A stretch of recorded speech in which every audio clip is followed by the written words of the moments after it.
Welcome to this week's episode of Latitude at Frontline. I'm your host, Nirupama Subramanian. Bangladesh marked 1 year of the former Prime Minister Sheikh Hasina's ouster on August 5th. In this 1 year, India's eastern neighbor has undergone a lot of changes. The relationship that Delhi once took for granted when Sheikh Hasina was in office has possibly never been worse at this point. Bangladesh's foreign policy has undergone a 180-degree turn. After inviting China to set up a special economic zone on its territory and trade with India's northeast and build an airport in an area close to India's strategic Siliguri Corridor, Mohammad Yunus, the chief advisor, is now in the process of mending fences with Pakistan, a country from which Bangladesh liberated itself in 1971. Chief Advisor Yunus has also said an election will be held in February 2026, after which power will be transferred to an elected government. With me to discuss more about all this is the veteran Bangladeshi diplomat Humayun Kabir, formerly of the Bangladesh Foreign Service. He served as Consul General in Kolkata twice in the 1990s, and he was also Bangladesh's ambassador to the United States from 2007 to 2010. Welcome to Latitude, Ambassador Humayun Kabir. Thank you. Thank you very much. I feel honored to be with you. I'm going to dive right in with a question that's uppermost in a lot of people's minds. What does Bangladesh hope to gain from turning its back on India in such a fierce way, in the way that it has done now? India is Bangladesh's neighbor on three sides. There are ties of a shared history, culture, language, religion, and leave aside the storied history. It is pragmatic to be friendly with the biggest economy in the region, especially as Bangladesh has certain economic dependencies on India. In 2022, Bangladeshis working in India remitted $6.6 billion to their home country, making them the biggest source of remittances to Bangladesh ahead of Saudi Arabia. Why harm all this? Well, thank you. Thank you very much. Now, let me start from the introduction that you have given. You mentioned that Bangladesh has granted China an economic zone. Bangladesh has granted 2 economic zones to India already, offered China, offered Japan. So Bangladesh has been inviting all its economic partners to participate in a special economic zone. And this is nothing new, and it doesn't, merit any particular attention, because China is Bangladesh's #1 import source. So we have a kind of deep economic relationship. For China is #1 infrastructure partner for us. China is we consider China as a productive and useful economic partner with Bangladesh. Now, you have mentioned also in your question that Bangladesh has turned its back. One could, from Bangladeshi side, we have a different view. So you can see that we have not shown back. Because if I give you an example, couple of instances. After the changeover in Bangladesh in last year on 5th of August, I think India has suspended its visa program. India has recently suspended transshipment facilities for Bangladesh. They have now suspended some of the overland business transaction, particularly on garments and other stuff. So I think what we are seeing from here is that perhaps India is not really appreciating the changes that have taken place in Bangladesh. And we would like to believe that if India had understood what has happened, the changing political environment, then perhaps the relationship could have gone to a normal level. For example, from our side, Bangladesh has sent signals that we want to normalize relationship. And one of the cases is Professor Yunus and Indian Prime Minister Narendra Modi met in Bangkok during the BIMSTEC summit. And I mean, we from our side, we try to be friendly or be normal, maintain normal relationship with India. But the sense here is that India has not really appreciated the changes, and India looks like, or India is trying to send a message to Bangladesh that is not happy. But we, from our side, we believe, I echo what you have just mentioned, that India is one of our largest trading partners. India is our second largest import source. We appreciate that. And we also used to export around $2 billion worth of products to India. And now that restrictions are there, some of our exports are affected. But at other level, I should say that economic relationship is still continuing because both sides realized that continuation of the economic relationship is vital for both sides. For example, electricity is coming to Bangladesh. Bangladesh has paid whatever dues are there on the Indian side. Nepali electricity is coming to Bangladesh via Indian grid. So, I mean, some kind of economic relationship is going on. But from the Indian side, some of the policy decisions have sent a message that India doesn't really feel comfortable and trying to be some obstruction. And these trade restrictions followed after the meeting between Chief Advisor Professor Yunus and Prime Minister Narendra Modi in Bangkok. Our understanding was that since two heads of the government have met, things would come back to normal. But thereafter, I mean, the decision from the Indian government, we really didn't understand why the positive momentum was not continued. So from Bangladesh side, I can assure you that we want to normalize relationship, normal transaction. The visa process is suspended since last year, August. The transport services are also suspended. So these are some of the things that are affecting us and to some extent also affecting India. So we believe that since we are neighbors, we have a kind of interdependence. We should continue our economic relationship, and if possible, take the political relationship also at the normal. You spoke about how there was bafflement on the Bangladeshi side that India had suspended, that India had not responded in a positive way after the meeting in Bangkok. But that was also around the time that Professor Yunus's speech at the Bao Forum came out, and where he then made that speech where he made those remarks about inviting China to set up in Bangladesh and trade with India's northeast. And this is a sensitive subject for India. So as you said, it's not that, this is normal and, we grant special economic zones we have granted to India, we granted in Japan. But this is also normal. This is strategic territory for India. It's India's northeast, which has certain security issues. Also, the invitation to develop an airport close to the Siliguri Corridor. I think India's reactions on the restrictions on Bangladeshi exports came after this. And as you said that there was a lot of bonhomie. We saw that during the meeting in Bangkok.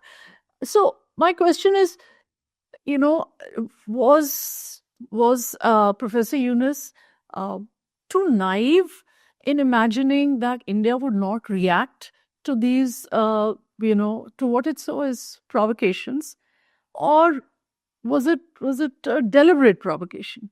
Oh, well, no, thank you. I think that it was an overreaction. It was overreaction for two reasons. Number one is what Professor Yunus has said, whatever I have heard. I think he wanted to give a message of cooperation, collaboration, so that all the economies of all the countries could be supported. So that was the message he wanted to give. And I don't believe that he has not been mindful of the strategic sensitivity that India may have.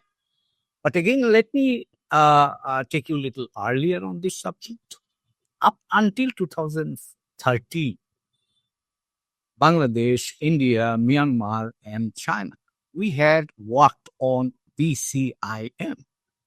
And India participated at a very high level. The Indian Foreign Secretary was involved in the dialogue and discussion. So I think this idea of larger regional collaboration involving India, China, Bangladesh, Myanmar, I mean, it's nothing new. It was there, but in recent past, I think this idea has fallen wayside, I should say. I mean, for the last 1 decade, we don't hear about BCIM, but we believe, and I think India also believed at up to a certain point, that this kind of collaboration would be beneficial to all of us. And there was a car rally sometime in 2011 or 12 from Calcutta to Dhaka to Guwahati to Kunming. So, I mean, this is a potential area. Definitely, there is a strategic sensitivity, and we are cognizant of that. But also, there is an opportunity that we understand that the Indian Northeast is landlocked. So Bangladesh can give or extend the support to Northeast to grow economically. And I can tell you, I come from a region from eastern part of Bangladesh. We helped India to take the heavy machinery and then build up power stations in Agartala and so on and so forth. So from our side, Bangladesh has been giving support to India, and likewise, like Indian Northeast, the Chinese Southwest, I should say, that is also a kind of landlocked. And taking into account those geographical scenario into account, at one point we thought that BCIM could perhaps address those interests. And my sense is that Bangladesh, as we are, I mean, and particularly Prof. Seamus, what he's saying, Bangladesh wants to work collaboratively with all its partners for boosting all our economics, because our major challenge is fighting poverty, creating employment, and have a kind of equitable economic growth. So on our own, we can't do that. So we need our a kind of larger support. And if that happens, fine. If it doesn't happen, I mean, we have to live with whatever is available. You talked about the spirit of Kunming, that car rally and so on. So that brings me to the other question that I had, is that recently in Kunming we saw a meeting between Pakistan, China, and Bangladesh, a trilateral, and the signaling from that seemed to be that we can leave India out of the reckoning. I mean, although you spoke about BCIN and all that, but in this one was seemed explicitly aimed at sidelining India. So it was just Pakistan, Bangladesh, and China. And so, this too has not sent out a good signal. So what was that meeting about? Is that going to be another, a multilateral in the region, a China-led multilateral? I'm not sure. Like, what I can tell you is what I heard from the foreign advisor, foreign secretary. They said it was a meeting, nothing else. There was no kind of grouping or anything structured developing here.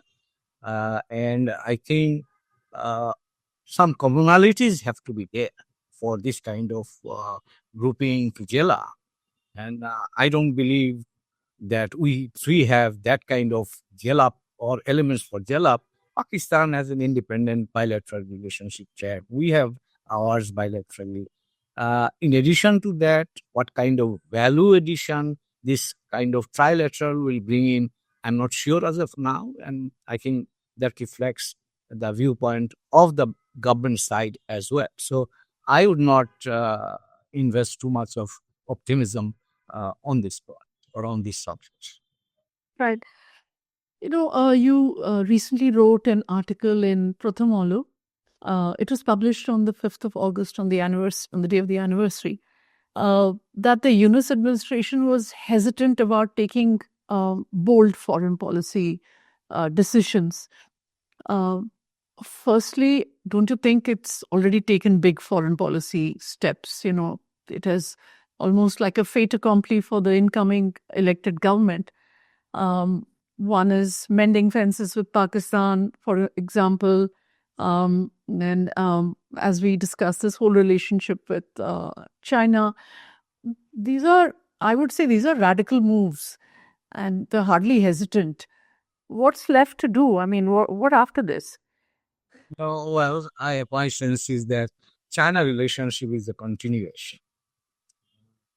If I may give you an example, when Sheikh Hasina was in power, last time after the 2018, after the 2024 election, there was a competition between Indian and Chinese ambassadors go and greet her. Relationship with China has been quite steady for quite some time, and that's continuing. I don't see any new element having been added by this government. But yes, Professor Yunus has visited China, obviously head of government level visit, add some new elements, but nothing significant has changed qualitatively, number one. Number two, with regard to Pakistan that we have mentioned. And relationship with Pakistan was suspended for last 15, 16 years. So now it is coming back to normal bilateral relationship. And beyond that, we have not seen anything that would really make somebody to make an assessment which is unusual. So I think that, yes, there are complementarities in our economies. We can always work. We had it's a regional country, member of SAARC. So obviously we will have to have a normal diplomatic relationship. And Bangladesh is very much conscious about our national interest. So we will cooperate with Pakistan where our national interest permits. And we will pursue a bilateral relationship based on our interest. Right. So in this context, there's a visit by the Pakistani Foreign Minister, Mr. Ishaq Dar, on the 23rd of August. So what's on the table for this visit? Why is he coming? This visit I heard that this visit was to take place few months back, but it was then deferred for, mutual convenience, I should say.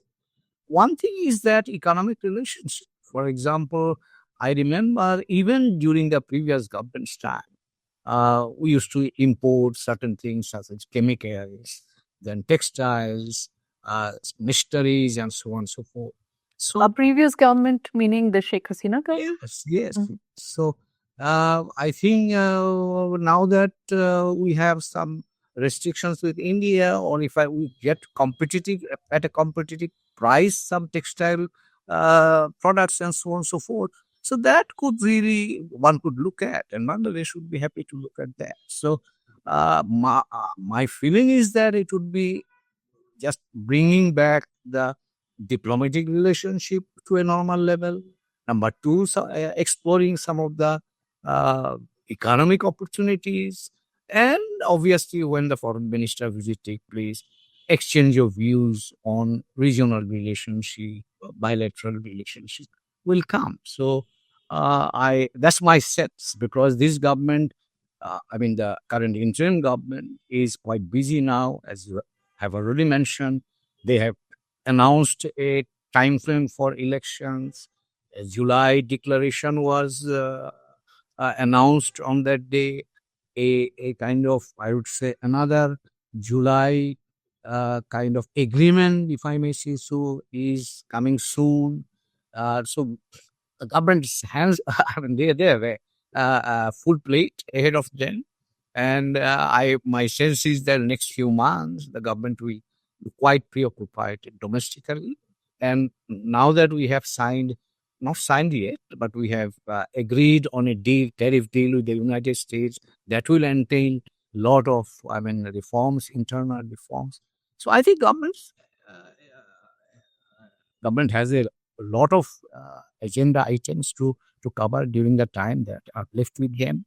And I think next government, when the election takes place, the next government will also have a lot of agenda items to deal. Right. You know what you said to bring one of the things is to bring the Pakistan relationship to the level that it was before 15 years ago. Um, one of the demands that has been constant in the Bangladesh-Pakistan discourse is that the Bangladeshi side has always asked uh, for a formal or official apology from Pakistan for the atrocities inflicted on the Bangladeshi people, the killings, the rapes, the torture, all that during those months in 1971 after Operation Searchlight. During Operation Searchlight.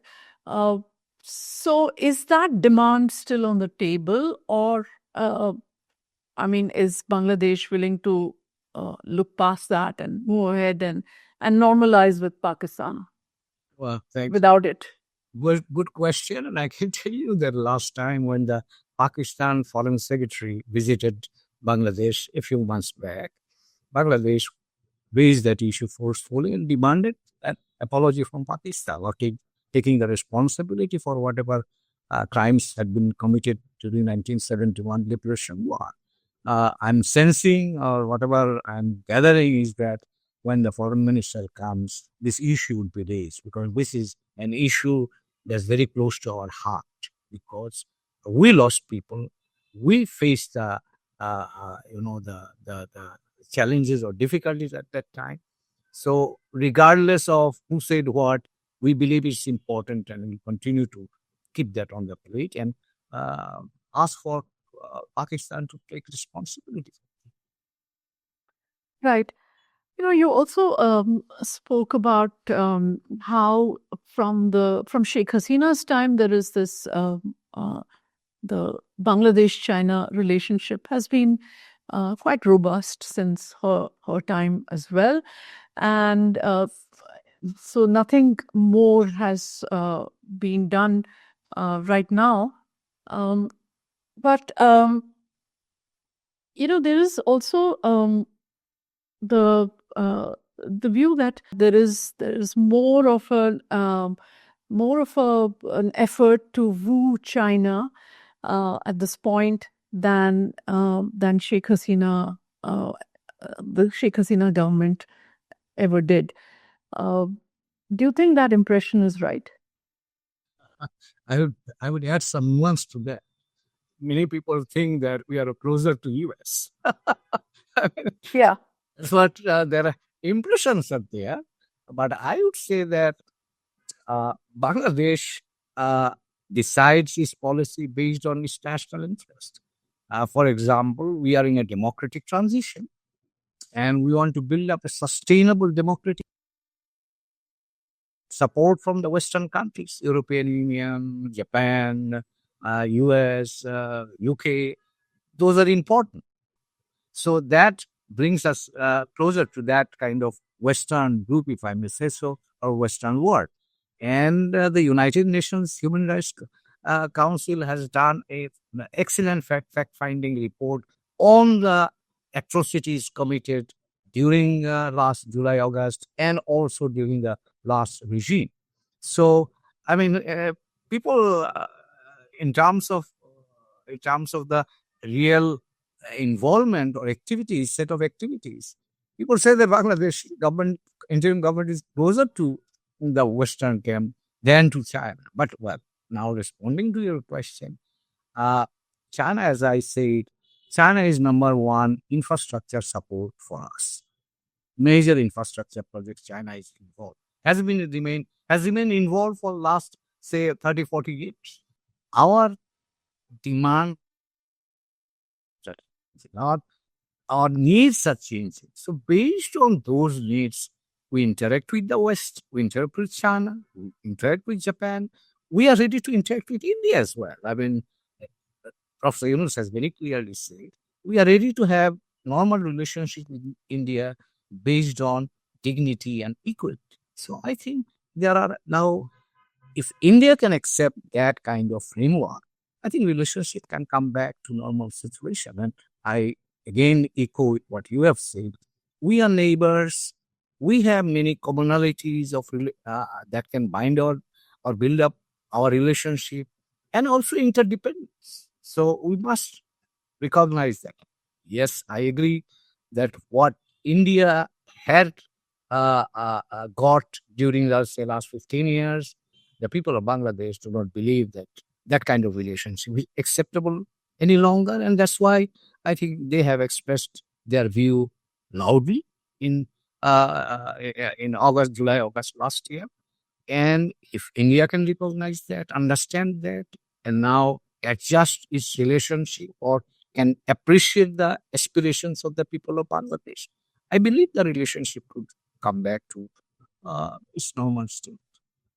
So, when we talk about how India must accept what has happened in Bangladesh and the changes that have taken place, one of the things that Indians find hard to accept is the attacks on the ethnic minorities. And of course, you know, maybe the numbers have been exaggerated by the media on the Indian side, that about how many people have been attacked and so forth. But I was reading a Human Rights Watch report which came out just a couple of days ago, and they have also mentioned the targeting of Hindu families just back in July.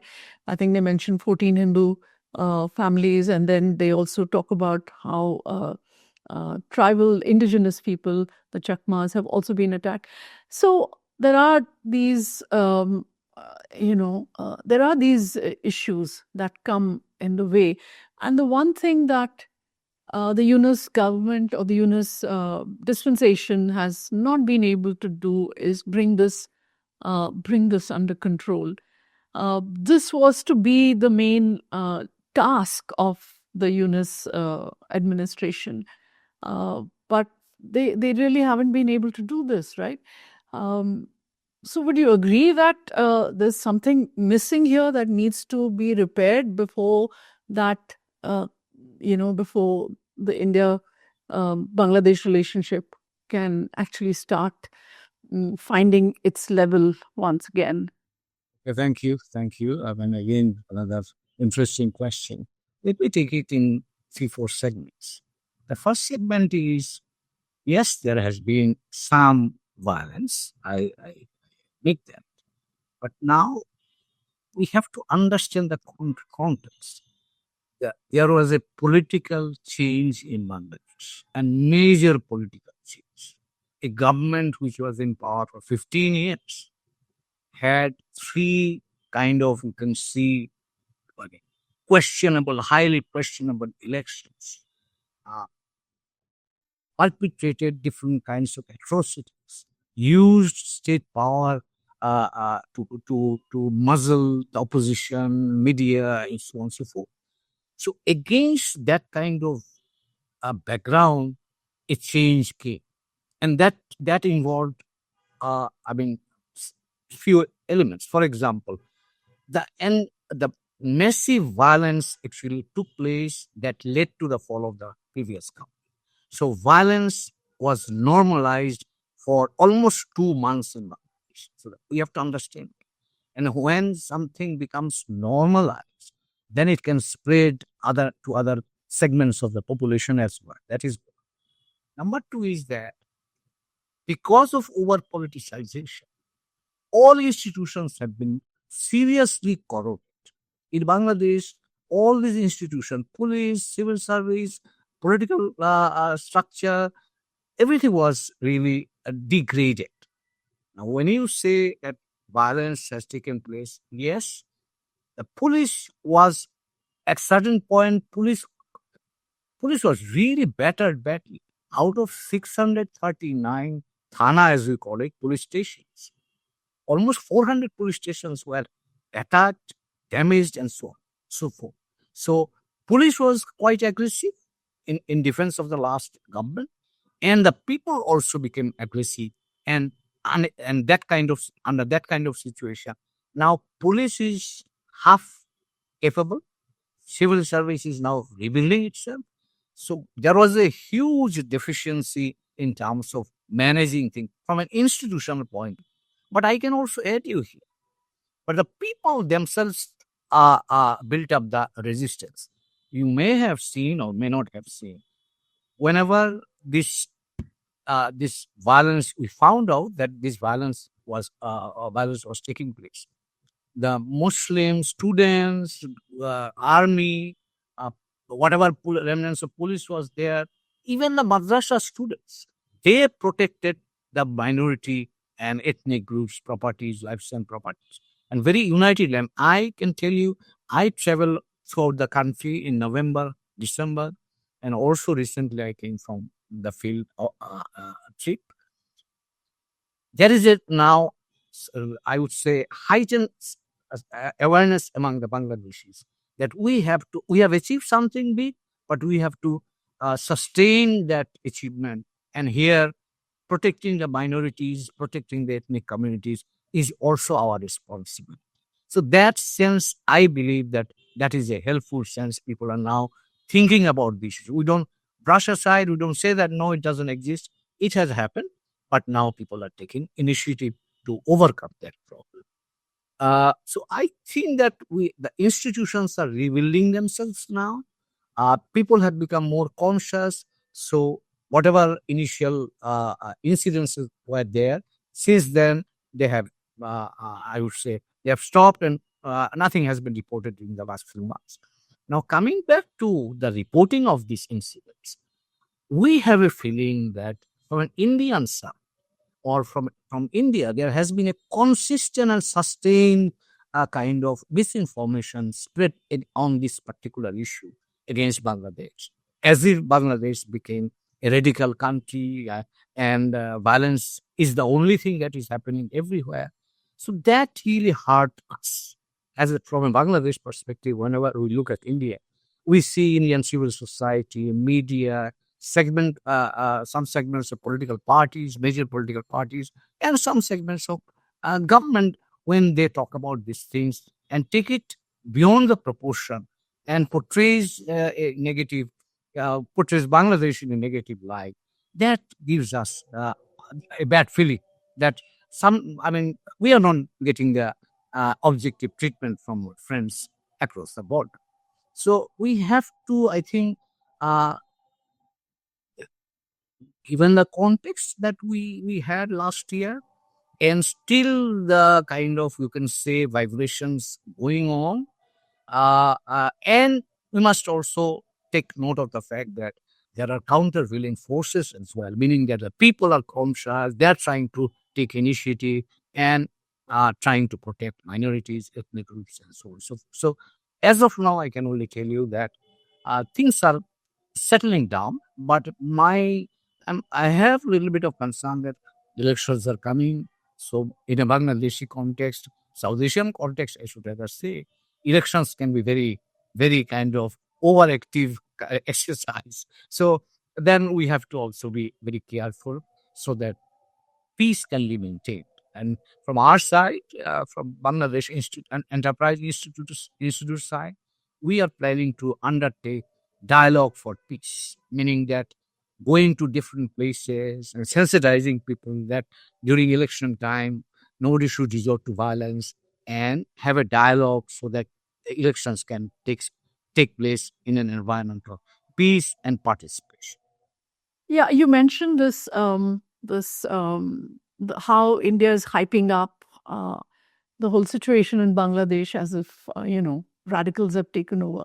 But there's also no denying, isn't there, that there is an element, there are elements of radical groups that are out on the streets. I mean, there are mobs that have instigating this violence against ordinary people, whether they're Hindus or whether they're Awami League members.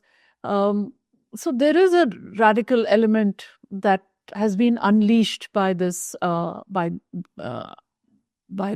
change in Bangladesh, and I think that's also quite apparent.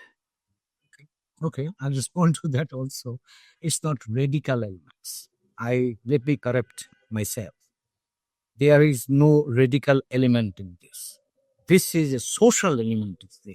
This violence, this kind of violence is taking place when people believe that they can take law into their hand, and that can have taken that generally takes place against the social criminals, the social kind of situation.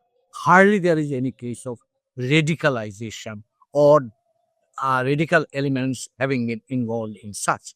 So, what you are saying, yes, mob violence is a problem, as I said, because the police could not even recover from the trauma that they have during the last July, August. Civil service is still reorganizing itself. So, from an administrative structure or administrative point of view, there are still some gaps, and these people are using those gaps. So, government is trying, but I would say that we have to give the government a little bit of time, because this is a massive. I can only tell you that this change of government is not only a change of government. Because of the last 15 years, years of kind of a difficult political environment, exercise, use of political power, state power, use of institutions for particular political dispensation. The value structure has changed in society. Institutional structure is also transforming. So we are really struggling, and we are trying to rebuild everything.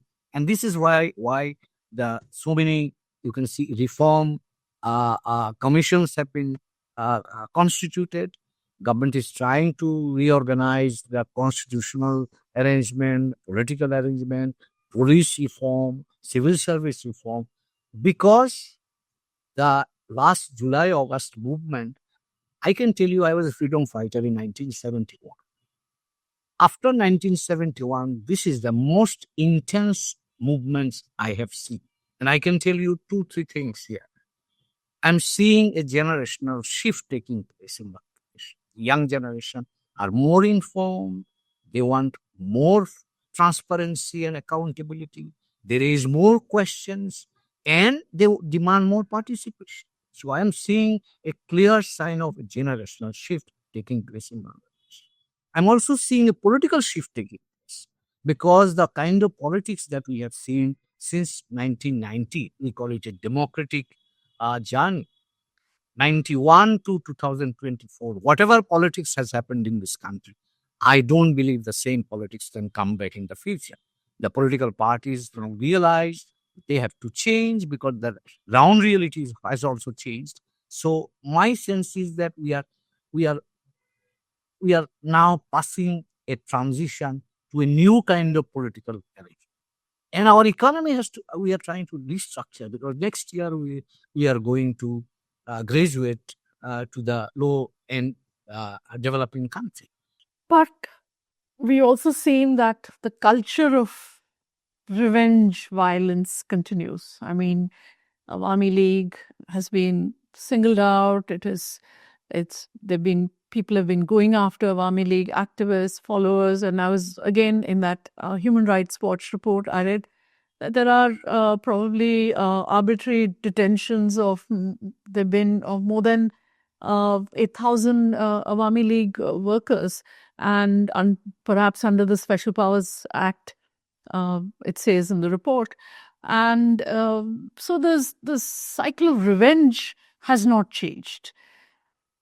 And the fact that Awami League has been banned and cannot participate in the election, does it not actually risk tainting this election, which is supposed to be a transformative election, which is supposed to change Bangladesh into a better place. Thank you. Couple of just clarification. Let me put it. Nobody has said anything about the participation of Awami League in the elections yet. But its registration has been suspended. Awami League's activities have been suspended. Activities have been suspended pending the court cases. So, as you know, there are court cases now against Sheikh Hasina and many of the Awami League leaders for the crimes committed by them. So, the court will decide. Once whatever court decides, then perhaps that could decide the fate of Awami League politics in future. Whether they can participate in election or not, I mean, that I cannot answer this question, but my sense is that what I can read from the tea leaves, if I may say so, until some kind of repentance comes from Awami League about the crimes that they were involved in, or people say that they have committed, or the judicial process that is ongoing, until that is complete, I mean, I don't see or foresee an opportunity for Awami League to really come out and doing politics like before. Because, in a Bangladeshi context, I mean, this is what we are. As I said, I was a 71 man. So I can tell you, any political party involved in mass killing, it becomes very difficult for them to do politics. Muslim League lost its credibility once they were involved in this. Zamaat in Bangladesh, you can see, they are also carrying a huge baggage on their rule in 1970. But they are back. Oh, they are back, but the way They are it seems that they have regained a lot of that ground. they are back, but let's see how people treat them. But this baggage is still there. So for Awami League also, Awami League now has a big baggage. And Awami League has to, has to respond to this. How they respond, I don't know. But I think a lot of explaining has to be done by Awami League.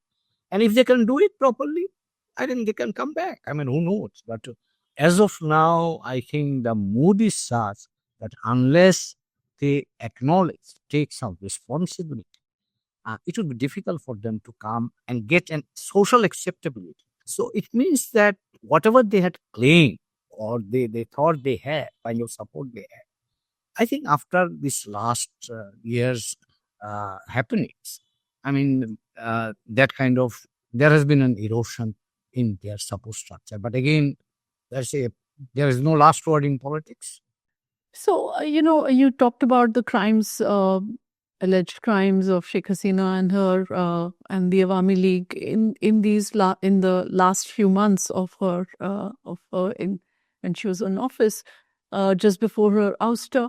One of the things that also is sitting in the middle of India-Bangladesh relationships is the fact that she is in India and Bangladesh is demanding that India should extradite her back to Bangladesh for her to face the trials against her in so many cases, in the multiple cases against her.